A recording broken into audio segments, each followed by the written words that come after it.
World leaders and people across the globe are denouncing the actions of Russia, which launched its full-scale assault on Ukraine at about 5 a.m. local time. Now, the events are still unfolding as we speak, but Ukraine's Minister of Health said today that there are about, so far, 57 people who have died. 169 have been injured following the attacks by Russian forces. Now, this includes both combat and non-combatant injuries.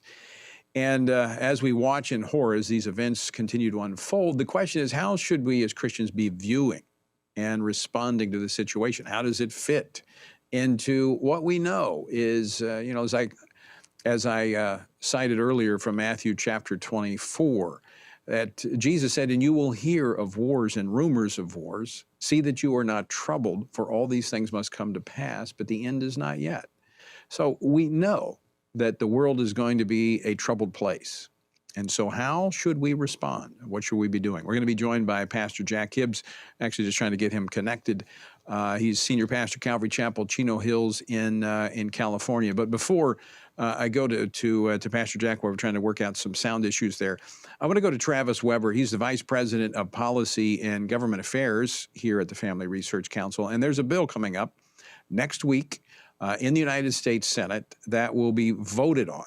Now, it's deceptively titled Women's Health Protection Act, and this is allowing the left another opportunity to chip away at human life and dignity by striking down common sense pro-life laws and equating the death of unborn children to routine medical procedures. Join me now to talk more about this. Travis Weber, he's the, as I mentioned, the Vice President of Policy and Government Affairs here at the Family Research Council. Travis, welcome back to the program.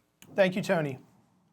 All right, so give our viewers and listeners an update on this measure, exactly what it does, and when the Senate may be voting on this.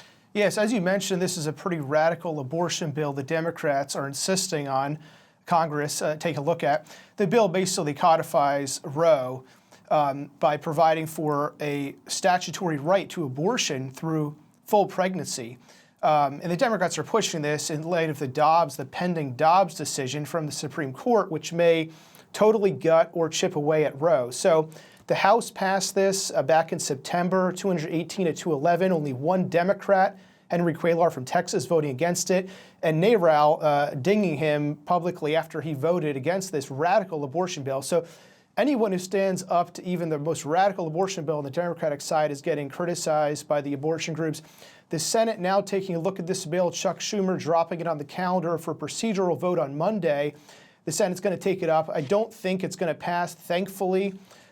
They need 60 votes to get over this procedural threshold. They don't have those 60 votes in all likelihood. We're probably looking around a 50-50 vote threshold here, depending on a few Republicans and Democrats around the edges. But, you know, Tony, this bill is very radical, and it puts in statute a right to abortion and for abortion businesses to provide abortion services, and attaches all these limitations on that. It says you can't impose clinic regulation requirements, you can't impose counseling requirements that would infringe on this right to abortion that they want to put in statute. So I do think this is noteworthy, even though thankfully this is probably not going to pass. It's very indicative of where the Democrats are at and the abortion lobby's at on pushing a very, very radical position on this issue. So this is a part of the Democratic Party platform. I mean, they've made very clear what they want to do. And this is in response to what we've seen over the last decade, where you say more and more states have been passing pro-life laws. And so it's just like what they're trying to do with election reform. They're trying to wipe off the table all of the efforts that states have made to protect the integrity of elections. Well, they're doing this on life. All of the efforts and the gains that we've made, which frankly led to the Dobbs case, the Mississippi case, to the United States Supreme Court, they want to eliminate all of that with this bill. Yeah, I mean, the position in this bill would override any state laws to the contrary. So all these pro-life bills we're seeing passed, whether clinic regulations, pain-capable bans, dismemberment bans, other bills like the 15-week ban in Mississippi, which is at issue in Dobbs, heartbeat bills, full abortion bans, all these good pro-life measures would be overridden by this bill, which even prevents clinic regulations and those types of conditions of being attached to the provision of abortion. So very radical, would override all these state laws, which Tony, there's been hundreds of these in motion over the past few years. This year alone, since January, we're tracking over 200 pro-life bills and tracking over 100 pro-abortion bills that we're hoping to oppose. But we're going to see more pro-life bills introduced in the states, hopefully gain traction, pass state legislatures, be signed into law as the pro-life momentum in our country continues. Post oral arguments in Dobbs in the lead up to the decision, which we expect sometime this spring, likely in June. It could be earlier. But at that point, things are not done. We're still going to need to continue to advance pro-life policies. If we ever reach that great day in which Roe is gutted, we're going to have to make sure that those in the situation where they're facing the pressure of an abortion are provided support. And so the Democrats and these radical abortionist attempts are not going to succeed.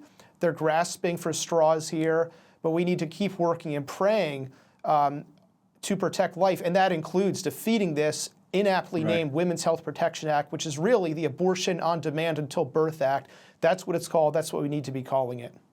All right. Well, we'll encourage people to weigh in on that with their two senators, and of course, we'll be tracking it next week as well. And nice tie you've got there, Travis. Thank you, Tony. Appreciate that. Matches the background quite nice. Thank you.